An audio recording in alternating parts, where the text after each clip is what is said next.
ఇక ఏపీలో ఎమ్మెల్సీ ఎన్నికల పోలింగ్ కొనసాగుతుంది. ఏపీలో 2 పట్టభద్రులు, ఒక టీచర్ ఎమ్మెల్సీ స్థానానికి ఎన్నికలు కొనసాగుతున్నాయి. అలాగే పోలింగ్ స్టేషన్ వద్ద కూడా మొత్తం మీద 144 సెక్షన్ కూడా అమల్లోకి ఉంది. అలాగే బ్యాలెట్ పద్ధతిలో ఈ యొక్క ఎన్నికలు కొనసాగుతున్నాయి. దీనికి సంబంధించినటువంటి మరిన్ని డీటెయిల్స్ వైజాగ్ నుండి మా కరెస్పాండెంట్ చంద్రశేఖర్ అందిస్తారు. చంద్రశేఖర్, చెప్పండి, వైజాగ్లో ఎలాంటి ఏర్పాట్లు చేశారు ఎన్నికలకు సంబంధించి, అలాగే పోలింగ్ ప్రక్రియ ఎలా కొనసాగుతూ ఉంది?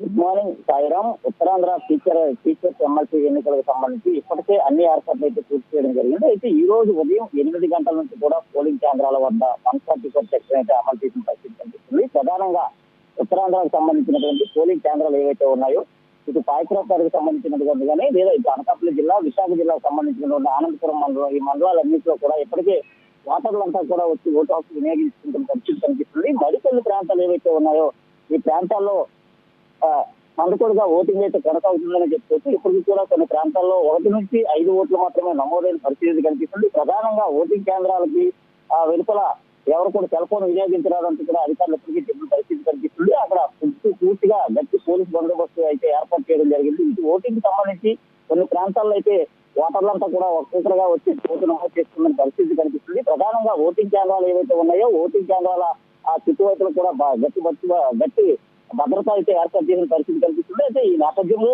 ఓటర్లంతా కూడా ఒక్కొక్కరు అయితే వస్తున్నారు. మరికొన్ని ప్రాంతాల్లో ఇప్పటికీ కూడా ఓటింగ్ ప్రక్రియ అయితే ఇంకా ప్రారంభం కాలేదని చెప్పుకోవచ్చు. ఇక ఆనందపురం మండలంలో కూడా 2 ఓట్లు అయితే ఇప్పటికే నమోదైన పరిస్థితి కనిపిస్తుంది. అలాగే అటు మాడుగులకు సంబంధించినటువంటి పోలవరం ఈ ప్రాంతంలో 5 ఓట్ల చొప్పున అయితే నమోదైన పరిస్థితి కనిపిస్తుంది. ఇటు పాయకరావుపేటలో ఓటింగ్ కేంద్రాలను కూడా అధికారులు అయితే ఎప్పటికప్పుడు తనిఖీ చేస్తున్న పరిస్థితి కనిపిస్తుంది. ప్రధానంగా ఓటింగ్ కేంద్రాలు ఏవైతే ఉన్నాయో ఓటింగ్ కేంద్రాలకు సంబంధించి ఎంకాస్టింగ్ ద్వారా అయితే అధికారులు అయితే పర్యవేక్షిస్తున్నారు. ఓటర్లు లోపలికి వెళ్ళడంతో వారితో ఎవరు కూడా లోపలికి అనుమతించిన పరిస్థితి కనిపిస్తుంది. పూర్తిగా ఓటు హక్కు వినియోగించుకున్న వారందరికీ కూడా వారి యొక్క ఓటు హక్కుని తనిఖీ చేయడంతో పాటు అసలు వారు ఓటు హక్కు వినియోగించుకుంటున్నారా లేదా అంటే కూడా పూర్తిగా వెబ్కాస్టింగ్ ద్వారా తనిఖీలు అయితే చేస్తున్న పరిస్థితి కనిపిస్తుంది. పోలీసులు అంతా కూడా భద్రతా ఏర్పాట్లను అయితే ఓటింగ్ అయితే ప్రసన్నగా కొనసాగుతుందని చెప్పుకోవచ్చు. ముఖ్యంగా ఏదైతే ఎక్కడైతే అల్లర్లు జరిగే అవకాశాలు ఉన్నాయో ఆ ప్రాంతాలన్నింటినీ కూడా పూర్తిగా పోలీసులు అయితే ఆధీనంలో తీసుకున్న పరిస్థితి కనిపిస్తుంది. ఎటువంటి అల్లర్లు లేకుండా ప్రశాంతమైన వాతావరణంలో టీచర్ ఎమ్మెల్సీ ఓటింగ్ అయితే కొనసాగించేందుకు అధికారులు అయితే చర్యలు చేపట్టారు. ఈ నేపథ్యంలో అన్ని ప్రాంతాల్లో కూడా